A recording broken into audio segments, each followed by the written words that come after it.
नमस्कार सर्वांना, स्वागत आहे तुमचं पिंपरी चिंचवड न्यूज चॅनलमध्ये। आज पिंपरी चिंचवडमध्ये साहित्यरत्न लोकशाहीर अण्णाभाऊ साठे यांच्या 106व्या जयंतीनिमित्त भक्तिशक्ती चौक निगडी येथे 7 दिवसीय प्रबोधन पर्वाला आज सुरुवात झाली आहे आणि आजपासून काय कार्यक्रम होणार आहेत, या 7 दिवसाच्या सप्ताहामध्ये कोणते कोणते नवीन कार्यक्रम असणार आहेत हे आपण त्यांच्या आयोजकांकडून जाणून घेणार आहोत। सर, काय आयोजन करण्यात आले कार्यक्रमाचं आणि मला सविस्तर माहिती द्या। कार्यक्रमात या 7 दिवसांमध्ये काय कार्यक्रम आयोजित करण्यात आले?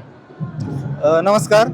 या ठिकाणी साहित्यरत्न लोकशाहीर अण्णाभाऊ साठे प्रबोधन पर्व समिती म्हणून कार्यरत आहे आणि महानगरपालिकेने हा कार्यक्रम आयोजित केलेला असतो सालवादप्रमाणे। दरवर्षी आपण 6 दिवसाचा कार्यक्रम असतो, 5 दिवस सर्व कार्यक्रम आणि 1 दिवस आपण कवी संमेलन करत असतो। त्यावेळेस आपण 7 दिवसाचा कार्यक्रम केला आहे, सप्ताह म्हणून। साहित्यरत्न लोकशाहीर अण्णाभाऊ साठे यांच्या जयंतीनिमित्त आपण सप्ताह साजरा करत आहोत आणि यामध्ये जर प्रामुख्याने पाहिलं तर भरपूर असे कार्यक्रम आहेत की ज्याच्यामधनं लोकांचं प्रबोधन होईल। त्या संदर्भात विचार केला तर वसंत अहंकारे, नितीनजी भानगुडे पाटील आणि त्याबरोबर कवी संमेलन असतं, चर्चासत्र असतं, परिसंवाद असतो। परिसंवाद ह्या कार्यक्रमाचा प्रमुख गाभा आहे, ज्याच्यावर PhD केलेले लोक आणि IAS अधिकारी वगैरे आपण इन्व्हाइट करतो। त्या लोकांकडनं आपण शिक्षण, स्त्री शक्तीचा जागर आणि अशा विविध कार्यक्रमांवर त्याच्यावर चर्चा केली जाते। आता सध्या चालू असलेल्या अपघड आरक्षणाच्या संदर्भात त्याच्यावर देखील आपण परिसंवादाचा कार्यक्रम ठेवलेला आहे आणि सामाजिक बाकीच्या सांस्कृतिक पण कार्यक्रम आहेत, ज्याच्यातनं मुलींना पण असे कार्यक्रम आहेत की युवा पिढीला फ्युचरमध्ये आपण कशा पद्धतीने त्यांना रोजगार उपलब्ध करून देऊ शकतो, अशा रोजगाराचे पण कार्यक्रम आपण इथं आयोजित केलेले आहेत। त्याचबरोबर ब्लड कॅम्प वगैरे आपण मोठ्या प्रमाणात करतो, तिथं कमीत कमी 2,500 ते 3,000 लोक ब्लड डोनेट करतात। महानगरपालिकेच्या तर्फेच ब्लड आपण आयोजन केलेलं आहे। त्याचबरोबर येणाऱ्या सर्व अण्णाभाऊ साठेंच्या चाहत्यांना साहित्य म्हणजे अण्णाभाऊ साठेंच्या आयुष्यावर आधारित असणारे, त्यांच्या लेखणीतनं आधारित असणारे सर्व पुस्तक वगैरेचा स्टॉल आपण इथं लावलेला आहे। त्याचबरोबर पूर्ण कार्यक्रम पत्रिका म्हणजे सकाळी 1 तारीख ते 7 तारखेपर्यंत सकाळी 11 वाजता कार्यक्रम स्टार्ट होतात आणि संध्याकाळच्या 10 वाजेपर्यंत कार्यक्रम असतात। त्याच्यामध्ये सर्वच परिसंवाद बाकीच्या सगळ्या गोष्टी असतात। त्याचबरोबर समितीच्या वतीने येणाऱ्या नागरिकांसाठी आपण जेवणाची देखील सोय करून ठेवतो। या पद्धतीने आपण कार्यक्रमाचं नियोजन केलेलं आहे। या कार्यक्रमात तरुणांनी किती सहभागी व्हावं किंवा तरुणांपर्यंत त्यांचे विचार कसे पोहोचावेत याबाबत तुम्हाला काय वाटतं? नक्कीच ही जी सांस्कृतिक आमची जी कमिटी आहे साहित्यरत्न लोकशाहीर अण्णाभाऊ साठे समिती, त्याचे आमचे जे शहराध्यक्ष आहेत समितीचे गणेशजी अवघडे, त्याचबरोबर इथले स्थानिक नगरसेवक बापूशेठ घोलप, हे देखील यांचं देखील खूप मोठ्या प्रमाणात युवकांना कार्यक्रम चांगल्या पद्धतीने होण्यासाठी युवकांना खूप मोठ्या प्रमाणात सहभाग केला जातो।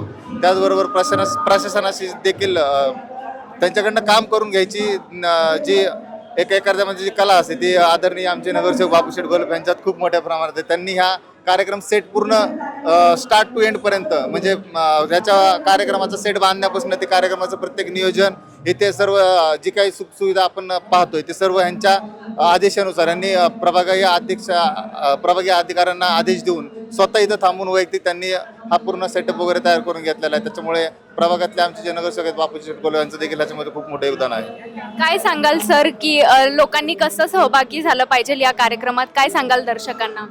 नमस्कार, मी या प्रभागाचा नगरसेवक आहे बापू घोलप। आम्ही ह्यावेळेस जयंती साप्ताहिक 7 दिवसात ठेवलेले आहे। इतर दर वर्षी 5 दिवसाचे असते, त्यावेळेस 7 दिवसाची आणि प्रशासनाने मागणी केली होती, त्यांनी ते 7 दिवसाची आम्हाला मंजुरी केली आणि 7 दिवस आम्ही कार्यक्रम करतो आम्ही।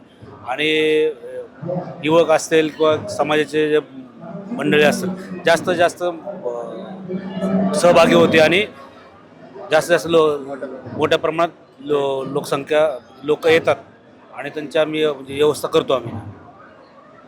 मागच्या वर्षीच्या कार्यक्रमात आणि ह्या वर्षीच्या कार्यक्रमात काय बदल आहेत? बदल म्हणजे खूप मोठ्या प्रमाणात आहे। आपण हे मॅरेथॉन लहुजी मॅरेथॉन नवीन एक कार्यक्रम आयोजित केला आम्ही, साहित्य दौड म्हणून आम्ही 2 तारखेला उद्या साहित्य दौड आहे। उद्या 5 वाजल्यापासून 10 वाजेपर्यंत कमीत कमी 2 ते 3 हजार युवक त्यात सहभागी होतील। एक नवीन आम्ही ते पायंडा सुरू केला आहे। त्याच्यामध्ये पूर्ण भारतातले आणि अशा बहुतांश संस्था आहेत ज्या त्याच्यामध्ये पार्टिसिपेट करणार आहेत. या ठिकाणचे जे विधानसभेचे आमदार आहेत, विधान परिषद आमदार आदरणीय अमितजी गोरखे साहेब यांच्या कल्पनेतनं आणि समाजाच्या वतीने उद्याची जी साहित्य दौड ही ह्या कार्यक्रमाचा प्रमुख गाभा असणार आहे आणि ती महाराष्ट्रात प्रथम साहित्य दौड म्हणजे अण्णाभाऊ साठेंच्या साहित्याचे विचार घेऊन आपण ती साहित्य दौड आपण उद्या सकाळी 5 ते 10 वाजेपर्यंत ती दौड करण्यात येत आहे. काय सांगाल सर की आजकाल आज एवढा मोठा कार्यक्रम आपण आयोजित केलाय तर नागरिकांनी येणं खूप महत्त्वाचं आहे. या सगळ्या कार्यक्रमामध्ये सहभाग दर्शवणं खूप महत्त्वाचं आहे. त्याविषयी काय सांगा मॅडम? कसं आहे, आता मी लोकशाहीर अण्णाभाऊ साठेचा अध्यक्ष आहे. या अध्यक्षतेखाली नवीन तरुण पोरांनी जास्त यात सहभागी व्हावे, त्यांनी व्यवस्थित येऊन कार्यक्रम बघून जावे. परत एवढा मोठा सेटअप उभारला आहे.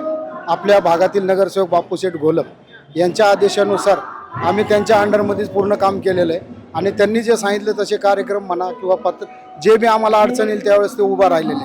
त्यामुळं आमच्या समाजाच्या लोकांनी व इतर समाजाच्या लोकांनी सर्व कार्यक्रमाचा आनंद घ्यावा. परत दररोज दुपारी डेली 7 दिवस 2 वाजता आमच्या इथं जेवण चालू होतं.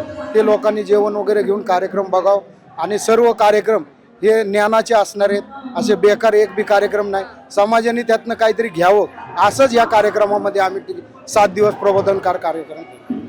काय सांगाल तुम्ही लोकशाहीर अण्णाभाऊ साठे यांचे विचार आजच्या तरुण पिढीने कसे स्वतःमध्ये आणले पाहिजेत किंवा काय त्यांनी घेतलं पाहिजे त्यांच्या विचारातून?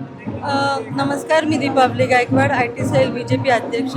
आता तुम्ही बघतच आहात की तरुण वर्ग म्हणा सगळ्या एजचे इथे सहभागी झालेले आहेत आणि मी फक्त एवढंच बोलेल की सगळ्यांनी जागरूक व्हा.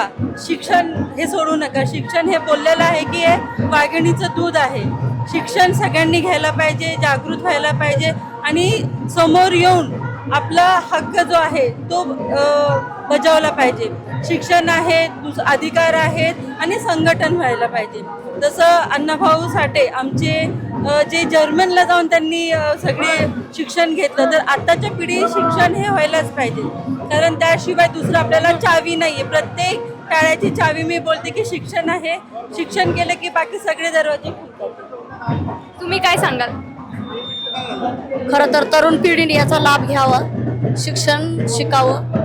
खेडोपाड्यातले मुलं त्यांना अजून म्हणजे कळायला नाही शिक्षणाचं महत्त्व. पण आमच्यासारखे सगळे तरुण जे कार्यकर्ते आहेत त्यांनी सगळ्यांनी आम्ही जाऊन त्यांना शिक्षणाचं महत्त्व सांगणार आहे. जे अण्णाभाऊंनी केलं खेडोपाडी जाऊन वाडी वस्त्यावर जाऊन त्या ठिकाणी आम्ही जाऊन त्यांना शिक्षणाचं महत्त्व पटवून देणार आहोत आणि तरुण पिढी कशी अण्णाभाऊचे विचार त्यांच्या आचरणात विचारात आम्ही आणण्याचा प्रयत्न 100% करणार आहोत आणि करत आहोत. आता तुम्ही या जयंतीला बघताय तरुण पिढी खूप आहे, खूप प्रमाणात त्यांचं साथ देते आहे. जय लवजी.